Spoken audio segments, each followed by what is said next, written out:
Bismillah ar-Rahman ar-Rahim. Assalamu alaikum wa rahmatullahi wa barakatuh. Welcome everybody and thanking you for your cooperation and participation in our program. Alhamdulillah, I can see 5 sites. I can see Durham University, Lebanon, Islamabad, Imam Sadiq University in Tehran, and also Kuwait University. And we hope that Mahi will join us shortly. Today's lecture, which is number 6 actually, will be given by Brother Muhammad Tariq from IDB on Treasury Management in an Islamic financial institution. Brother Muhammad Tariq joined the Islamic Development Bank IDB as a treasurer in November 2002. His responsibilities at the bank are wide-ranging, encompassing treasury, resource mobilization, investment management, banking relationships, etc. Brother Muhammad Tariq represents the IDB on the boards of some of the financial institutions in which IDB is a shareholder. More recently, he has been closely associated with the development of the sukuk market and hedging of financial risks under Sharia. Before joining IDB, he had worked in financial institutions in Bahrain for 6 years, but most of his working experience has been in the investment banking field in leading institutions in the UK from 1972 to 1996, where he held senior roles involving capital markets, corporate finance, and asset management.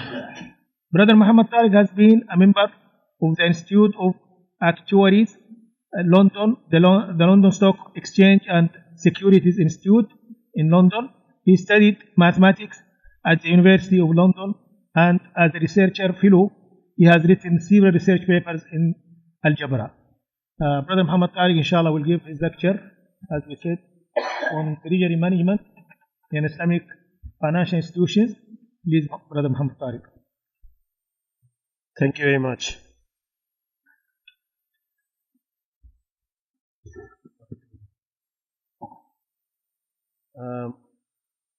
After that introduction, and my role in IDB has been as treasurer, let me go into what this role of treasury in Islamic financial institution entails. As you can see, I have divided today's subject on 3 different subheadings. First one is the management of the liquidity. That's a crucial role in the treasury area in Islamic institution. Then, of course, resource mobilization. And then finally, I will touch upon the area of hedging of financial risks, where treasury plays a role. As normal, these roles are not exclusive. Management of the liquidity has great enough connection with resource mobilization as well. And now, on the first topic, management of the liquidity, first of all, we need to see and understand what is liquidity. And naturally, what we need is that we need to have funds available as and when required. So the instrument in which the money has to be invested, awaiting disbursement requirement, has to be such that they can be liquefied. We can turn that money into cash at short notice. Later on, I will have a slide on asset liability management, and that will define that in some way not all assets need to be kept which can turn into cash at short notice, because at a given time the requirement for cash will not be such that you need to liquefy. However, there should be a period in which that is possible to be done. So some of the assets could be turned into liquidity over a period of 1 day, some 2 days, some 3 days, and probably 6 or 7 days. After that, they are really long-term investments which have their role but in a separate area. of the bank concerned. Naturally, you can sell something at a price, but the price impact should not be such that you lose a lot.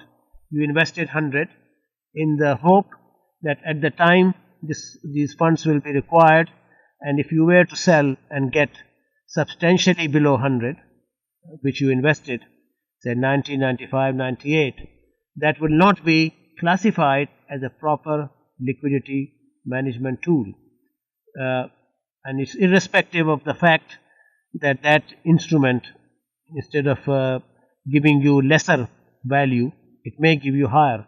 But the risk is not acceptable in terms of the treasury management. This will be a totally investment portfolio which may contain, say, equities.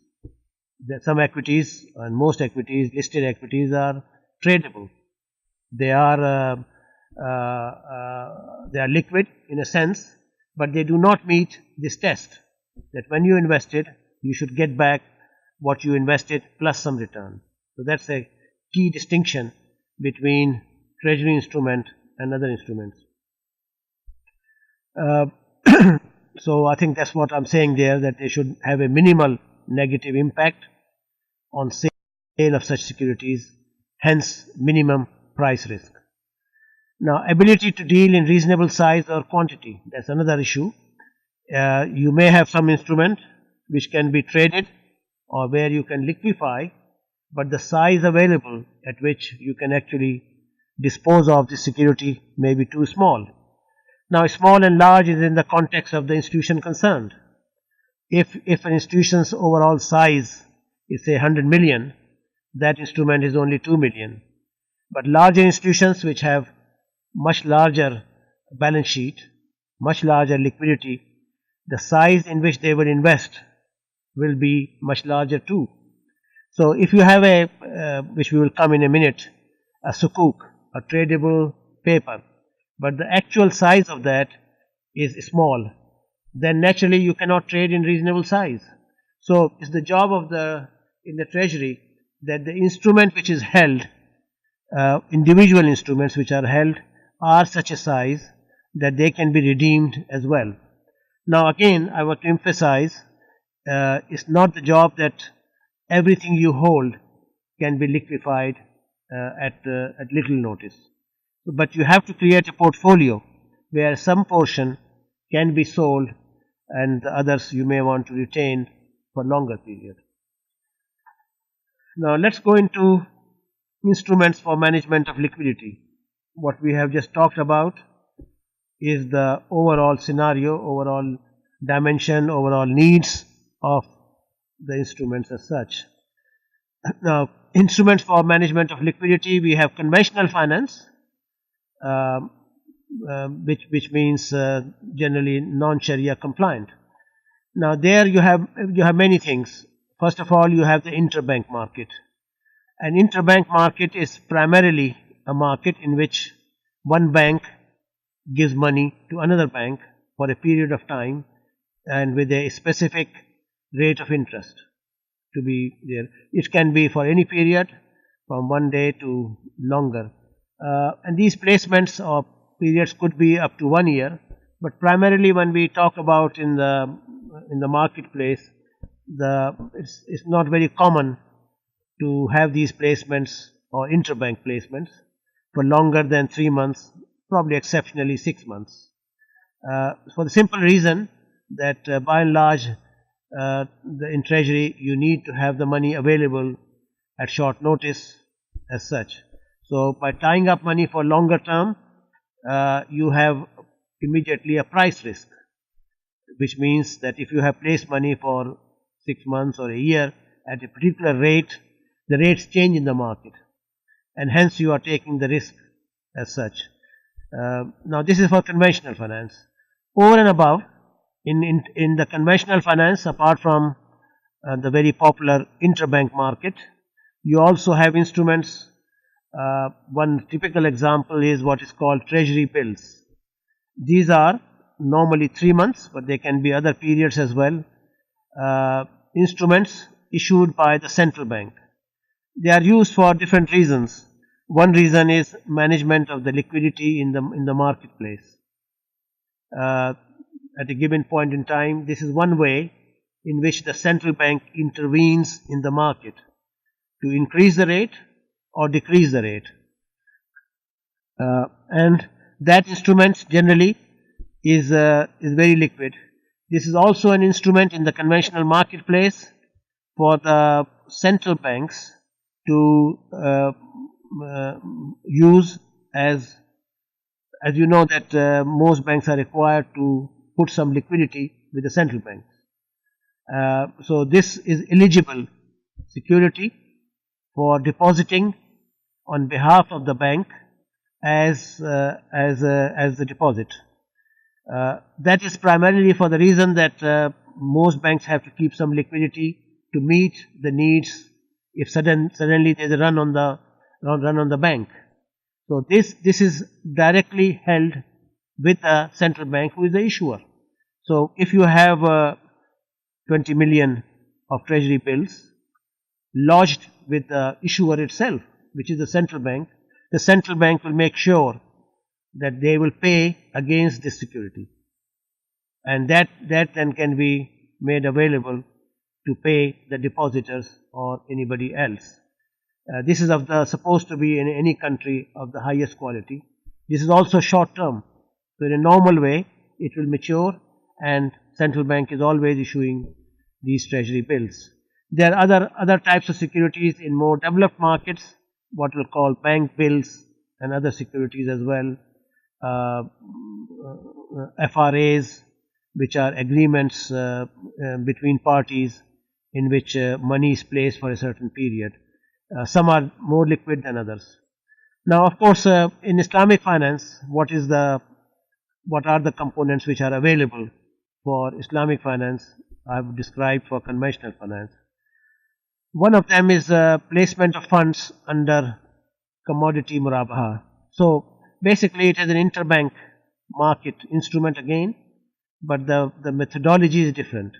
I will briefly go into the mechanics of commodity murabaha, although it is very well understood. So here we are saying that in the interbank market, a bank in the conventional market, a bank A checks a rate for say 1 month. What is the rate available as interest with bank A, B, C or whatever? They will be different. There are also screens provide a rate for various variety of periods. These are kind of median rates or mid-market rates, which give some indication that in the marketplace, what is the price of money. I'm talking about conventional market. Price of money for 1 month, price of money for 2 months, shorter periods. So that sets some kind of benchmark that the rates in the market are around that level. Normally in developed markets, an independent party, an association of bankers collects these rates and puts it on the screen. And in the UK, the most famous and common one is called LIBOR, London Interbank Offered Rate. So that is a collection of rates at a certain point in the day. In the UK market, it's 11 o'clock. 18 banks are contacted, and the 3 top ones and 3 bottom ones are ignored. The rest, you take an average, and that sets a scale for different maturities, what the rates are. So at least I'm saying that this is what happens in the Islamic market as well, that you need to have a framework. You need to see what are the rates available in the conventional market, because never mind Islamic finance, but you know the investors have a choice to go to the conventional market or to Islamic market. Those who are Islamic banks have no choice, but the others have as well a choice. That's why the benchmarks are still is the same. So in terms of the Islamic finance, one of the things which will be that a bank A wants to place money with a counterparty.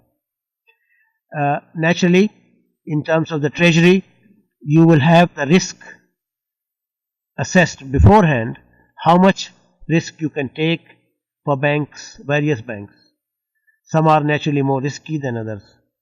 And in the current market climate, as you know, the financial institutions which are primarily in managing money, investment banks I should call in a way, they have exposure, greater exposure to financial markets, whether they are in real estate, equities and other types of instruments. They will be less liquid. So most institutions have line which is called lines. That means you can take a risk of the other counterparty to the extent of a certain amount. Some are more sophisticated. They put this condition with some time period. So bank A risk at IDB, I can take up to 50 million for 1 month. I don't want to tie up my money 50 million with this bank for longer than that period, but I may accept 30 million for 3 months.